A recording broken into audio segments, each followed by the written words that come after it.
Sous les serres de cette exploitation peu ordinaire, des cultures expérimentales.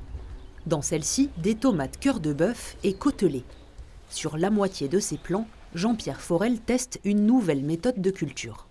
On a fait des andins de compost sur lesquels on met du broyat de bois araméal, c'est du bois de petite section, et on fait travailler des vers de compost à l'intérieur. Cette expérience vise à trouver une alternative à l'emploi d'engrais chimiques.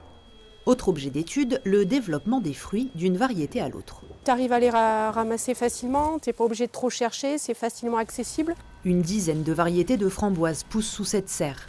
Les données récoltées sont ensuite mises à la disposition des producteurs. On va parler aussi de rentabilité des exploitations, il ne faut pas se leurrer. On peut avoir des variétés qui sont très très bonnes, mais si ces variétés-là coûtent trop cher à produire et qu'on n'a pas de marché en face, on va être obligé de s'orienter sur d'autres variétés.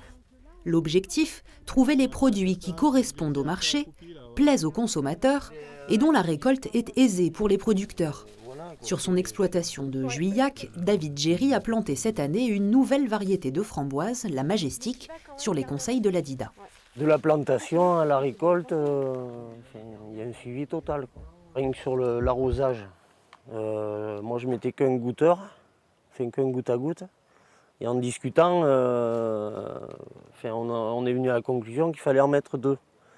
Parce que déjà le plant il souffre moins et on irrigue moins longtemps en fait. Depuis 4 décennies, les essais réalisés à Woodzack permettent aux agriculteurs d'améliorer leurs techniques de production et d'anticiper le rendement de leur culture.